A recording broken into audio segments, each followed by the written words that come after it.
Paul in England. You're live with Eric and V. Hey. How are you doing? I'm doing all right. Good, good. So, you wanted to talk about the cosmological argument? Yeah, a cosmological argument, and also about the definition of atheism. Cool. Okay. I don't know how much meat there is on the bone for the definition of atheism. Unless you've got a cool new one. Yeah, this is one that I haven't heard before, at least. Oh. So basically, most people would define atheism in today's day and age as a lack of belief in God/gods. Would you agree? No. Or is that just agnostic atheism? Well, so specifically the way that I use atheism, it's the rejection of the assertion. So if you were to assert that a all-powerful God exists, I reject that assertion. There is my atheism. If someone were to bring me, a mug of coffee and say, "Hey, Eric, this is God," well, I can't say that, language changes. It always does. It's going to be different in 100 years than it is today. And if somebody says this coffee is God, then I go, okay, well, then obviously that exists. I think it's a poor definition for God. But for me to blanket say out no gods exist, then I'm setting myself up for failure. Do you see what I mean? If somebody were to say like, hey, God is just like the universe, man, then I got to go, okay, it's a weird definition for God, but I'm not an atheist about that one. Like, okay. So the crux there is one that's really important to point out. Yeah. So basically, if a theist was to try and provide evidence for a God, and they didn't just merely assert it, but let's say they chose the ontological argument or maybe some modal argument, that wouldn't be an assertion. It would actually be at least an attempt to provide evidence for a God. And considering most of the time, even when you talk to theists, they still at least attempt to provide evidence, even if it's just like, I don't know, look around you, or look at the beauty in the world. Even if it's a somewhat poor argument, they will still attempt. Yeah, something like that. But it would, like most theists wouldn't just attempt to just assert something like that. Like, you'd be surprised. They would at least attempt to provide evidence. I mean, like, they would at least attempt to provide evidence. Oh, as somebody who's done this show for several years, you would be surprised. But we want to know about Paul. Paul, we want to know about you. You want to give us an argument for the existence of God that would be convincing or that provides evidence for that God's existence. I'm interested in hearing. Yeah. Well, I quickly just wanted to finish off the atheism having a burden of proof, or at least agnostic atheism. Yeah. The way I've heard others, like, for example, maybe like Dillahunty or maybe some of the other people in the atheist experience, they've said, which is what I was expecting you to say, that atheism, or at least agnostic atheism, is a lack of belief in God/gods. In other words, that they have yet to been convinced by any theistic argument that God exists. Therefore, they stay impartial. I'm definitely different because I'm very, very partial where it counts. If somebody makes a claim that is obviously false, I don't need to remain impartial about it, right? If somebody were to say that, they were all powerful, then I'd say, cool, open this jar of pickles. If they can't do it, then I could probably argue that that's not a good claim, right? I'm not going to shy away from that. It's the rejection of the assertion. And that's why we have this show, so we can listen to those assertions. All that I would say about being an atheist is that I have yet to be convinced about any particular God. I have heard of many, some more than others. None of them have convinced me yet. I don't see it as a lack, and I certainly am not impartial. Okay. Yeah. So if you were to say that you lacked belief in a God, it seems like a safe position to hold, as you don't appear to have a burden of proof. But if you look closely, and you would realize that there are actually two forms of agnostic atheism. At least that's the way I see it. Because on one hand, you have, for example, a newborn baby. Yeah, Paul. Since neither of us Yeah. have the opinion that that fits, Yeah. we would need to be taking on a position that from somebody else, and I don't feel comfortable with that. Okay, But yeah. I'm happy I'll just get to moving the on. cosmological one. Yeah, sounds That's good. fine. Okay, that's fine. So my cosmological argument, basically, the first, I won't put it in premises, but basically, there has to be a sort of first, like, explanatory cause for everything. And the reason for that is, so basically either there's an infinite regress of events, or there is a first cause. And an infinite regress of events is absurd, so therefore there must be a first cause. So hold on. There are actually quite a few different understandings of the universe, both using Big Bang theory and not using Big Bang. For example, steady state suggests that the universe just, expands and contracts and has always been and will always be, and we are experiencing a particular part of that expansion. That has not been borne out as far as the science goes, but that's an option there. It's not an either or. There's another that says that maybe the Big Bang is the point in which it's fanned out that way, but it actually fans out the other way as well. So there's nothing beginning about the Big Bang. If anything, it's in the middle. So I'm not saying that any of these are particularly convincing or the one that we should be, taking on as true.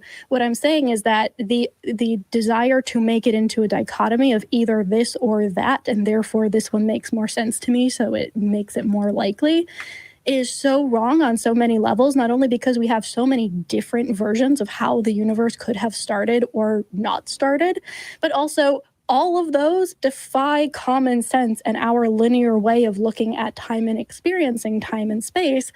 So using common sense as it makes more sense to me, therefore it might be more true, is a really bad way of looking at this at all. Okay, so first of all, this argument, it doesn't really have that much to do with the universe, contradictory to it being called a cosmological argument, because I'm not arguing, I'm not saying that that the universe, yeah? I just want to make sure, it didn't sound like you were responding to V, and so I just want to make sure you're not on a script and we're talking to each other and having a conversation. Yeah. We are. The argument isn't about the Big Bang. It isn't about there being a cause for the universe. It's for there being a cause for all that could ever be, which is why I said that there must be a first explanatory cause.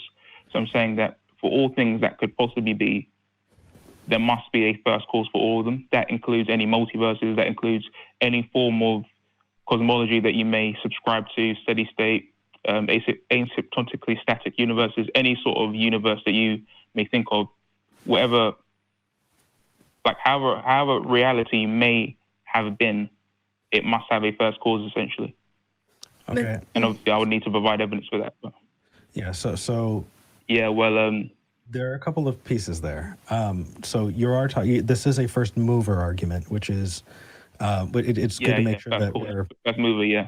Yeah, there are variations of the cosmological argument. So if we're going with that first mover, there are a couple of problems. Number one, time is necessary for events to happen.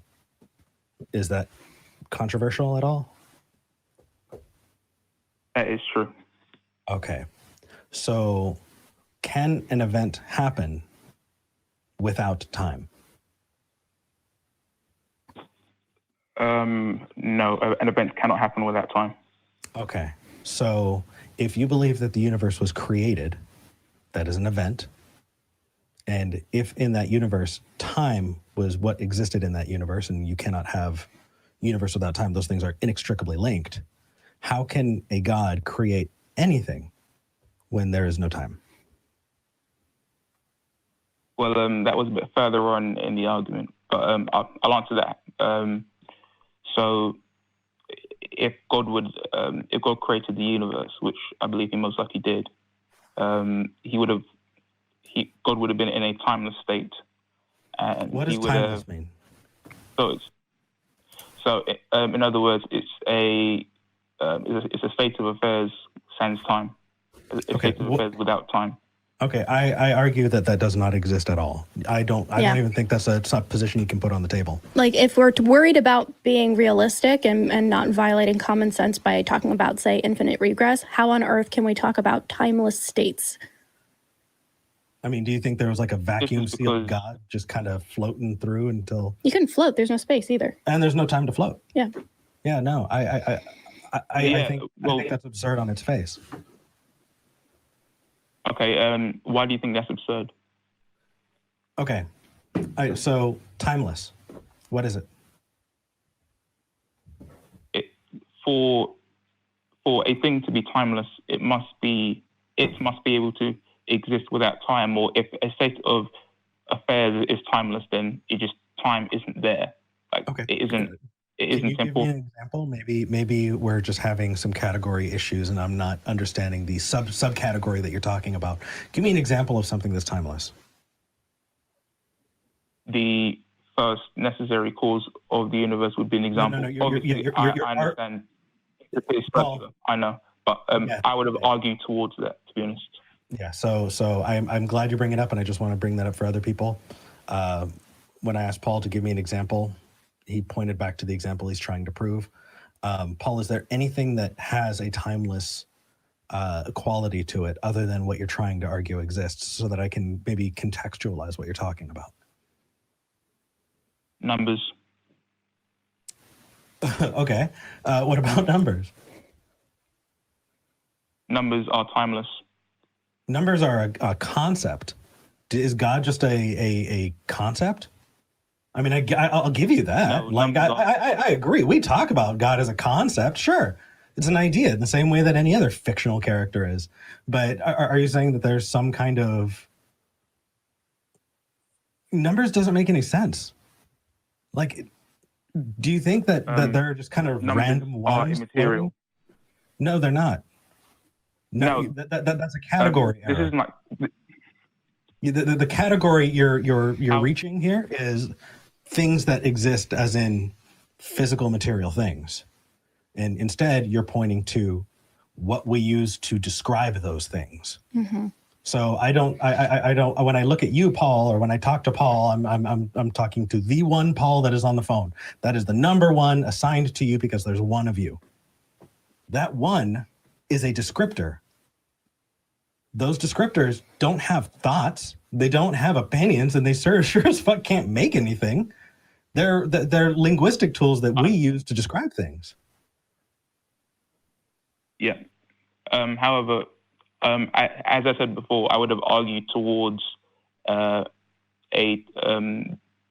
timeless state, but you wanted to jump towards timelessness. So that isn't exactly an unbased. What's it called? It isn't exactly an assertion, because that's just, you basically just said, okay, let's just leapfrog part of the argument and let's get to there. So I would have argued for that. You brought things up, and we usually go over a lot of the early stuff. Right. We've heard many versions of the cosmological argument, especially first mover or first cause arguments. So we know where you're going. So we're just kind of making sure we're getting to the meat of it where we normally hiccup, right? Which is, okay, I understand where you're coming from. You're going to go, well, God had to be timeless. He had to be spaceless, and he had to be personal. The only things that exist that are not God are either numbers or a mind, and numbers don't create things. So it must have been a mind. And I know this because every single person who has ever tried to get the Kalam to work has said this, because thank you, WLC.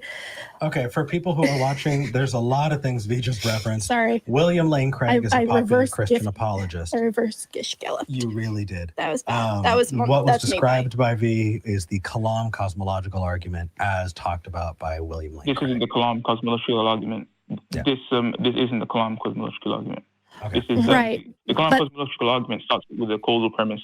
This one is essentially says, if you let me finish the first premise more or less, that that there being an actually infinite regress of events leads to logical contradictions, not like Grim Reaper paradoxes or anything like that, but as in modal contradiction. So there must necessarily be a first cause. Are you saying you're doing the the modal ontological argument now, or are we still on cosmological arguments? Because those are different things. Oh, people are probably wondering about that. I always thought that whenever you talk about arguments that essentially argue for a first cause, considering that it involves the cosmos, because the cosmos is all of reality, even the parts that we don't know of yet, it would be cosmological anyway. Okay. So here's the thing I picked up on just now, Paul. I love that you were super honest right there, and you said, well, I was taught that if I'm talking about this argument, then I also bring this argument into it. And being taught this stuff is great. Learning this stuff is awesome. What it sounds like to me is that you have a particular way that you've been taught to talk about this, and that's about as far as you've gone. You've learned the arguments, you've memorized them, you know that if this gets brought up, then I bring this thing up, but you might not know exactly why, and that's kind of coming through to me right now. So where did you learn this? If you don't mind me taking us on a little tangent right now. I did have formal education in philosophy, and I've looked at philosophy in my own free time. Okay. So I don't want to take the conversation in an entirely different direction. So if there's anything else you want to do, or not really. I just that the phrasing of that kind of raised a little bit of a red flag for me. Okay. So Paul, just to keep us on track here. We've talked about possible universes. We've thrown a lot of jargon around that a lot of people are probably scratching their heads about. And the goal of the show is to try and slow those things down so that we can bring people along for the ride with us. And a big piece of that a big piece of that is making sure that people get to see these conversations had. And people have talked about, people have called in, we've argued about the creation of the universe or possible creation of the universe, and there was a term that you'd used that I don't think has gotten a lot of love, and that term was timelessness. So is timelessness is that a quality that God has to have? It would be. I'm just saying that this thing is most likely God. Yeah. Okay, so it would be. Okay, yeah. Okay, so I'm not without a belief on this one, and I'm not without I can actively tell you I reject soundly the assertion that a timeless being can exist. Not even what it could do, but that timelessness as a descriptor for something neuters it from being able to do the thing that you're saying it did. And so so in other words, are you saying that because I'm positing a timeless entity, and yet you require time for change, it's a problem? In other words, yeah, it is a problem. Can I explain that? And I have a burden of proof there, right? Yeah. However, I still have my burden of proof because I was the one to say that this God is timeless.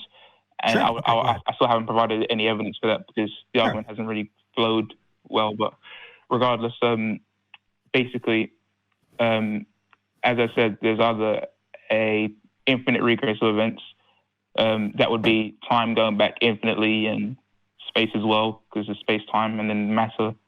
That has to terminate at some point. You said that basically for all events, time must be essentially in the makeup of them. So time must always be there. But having an actually infinite regress, which is what time always being around would lead to, is would be like logically absurd. If you want, I can explain why. Because when I tried to explain this one before, you wanted to go straight to something else. Sure. Well, because can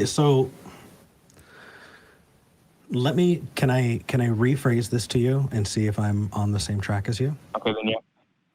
Okay. So what you've done is you've presented a dichotomy, and the dichotomy is, and just for people who are watching who are wondering what the hell are we talking about, the cosmological argument for the existence of God doesn't bring up proofs for the Christian God or Muslim God or whatever, but it does kind of have this foundational creator entity that it's being argued for. And so this creator entity, using the cosmological argument, Paul is trying to assert that a creator had to kind of essentially get the ball rolling.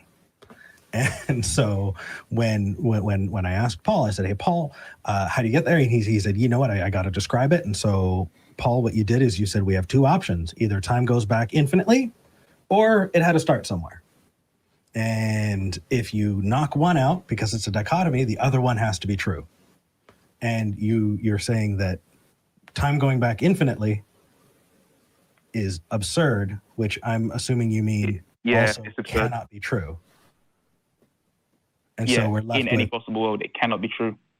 Okay. The possible worlds thing, no. It's not how that works. Yeah, let's not bring modal ontology into it, because that's an entire other layer that I promise you are not going to want. I won't get too too technical with it. All it basically says is that that's basically, if you have like an infinite regress and there's members, like events within an infinite regress, each event would need to be like explained by another event. Like the present, like what's happening right now is being explained by what happened in the moment before. Mm-hmm. And for that moment before, what explains that moment is by what happened in the moment before that. So for each member, it could either be explained so that A would, so in other words, like A can explain B, and they can explain B like contingently or necessarily. So, but the thing is, if it goes back infinitely and you have an infinite amount of things explaining other things, then is that too technical? No, but I think this is probably where we're going to, like, I want to respond to this, and then I want to make sure we have time for other callers. I could talk to you about this. Paul, I wish you were in Austin, Texas. I would personally buy beer, set up a 6-foot table that we can sit on either side of, and just talk about this for like a week. That said, that's really not what we can do on Talk Heathen. So here's what I want to leave. Okay, then fair enough. Okay. First off, you've been very respectful during this conversation. Really appreciate it. I love it. If it feels like we can move further in it. When you're talking about something being necessary and contingent, people tend to use those words around modal ontology, and it's not an exact fit, and there's a big problem there. So when something's necessary or possible, that's the dichotomy in modal logic. Necessary and contingent. Necessary and contingent. No, contingent is the ontology piece, or not the cosmological. God has to. Everything is contingent on something before it. Mm-hmm. That's different from possible in logic, in modal logic. And so if we switch between those, we get kind of confused. So, Paul? Okay, I could just adjust it. Sure. So really quickly, is it possible in any possible universe, right? And this is just using logic, so I don't actually believe in multiple universes, but is there any possible universe that a God does not exist?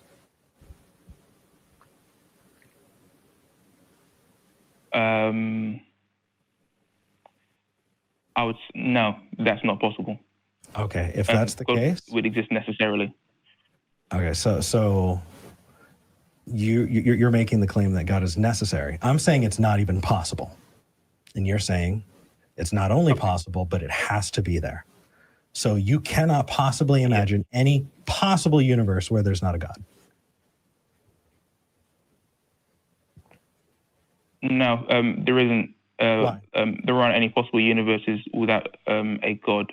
Why? I'd say that because, like, the thing is, okay, so this is right at the end of the argument. Basically, the argument for this God being personal. If you have two So basically, like, you have two necessary things. I'll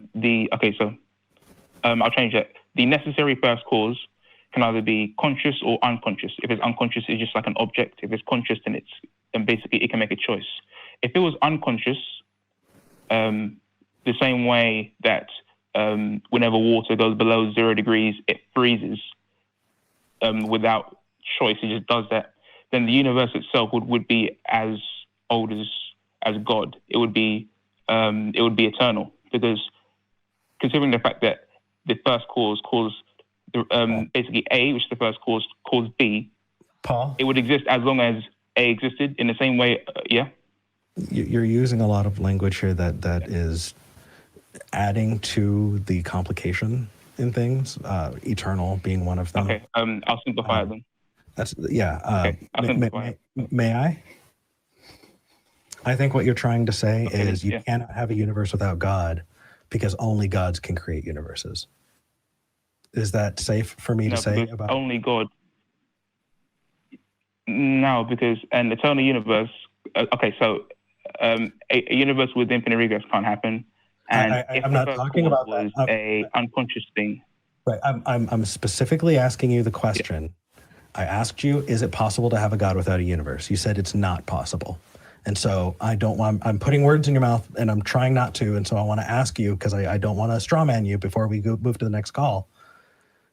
Do you think that every possible universe has to have a God, because only gods can create universes? That's the only way that universes happen? Basically, yes. Okay. And why do you think that? Because God can make a choice. Okay. Perfect. Perfect. Requires a choice. Yeah. So there are so many places along the way here. Like rubbish to everyone, but yeah. Well, because especially if you're talking about choice, that means that God at most could possibly be in that universe. But if that God just didn't give a crap and didn't create a universe, then hey, there's your example of that not happening, right? Or that there's no naturalistic way for a universe to happen. Yeah. I think what you've done is you've defined your God into existence and then circled your way back around to it. And I'd love for you to. I haven't really been given much time to make an argument, though. No worries. But look at those ones in particular that's been. And then next time you call in, we are going to talk about Russell's paradox, because that is exactly, I love it. Paul, I hope you call back.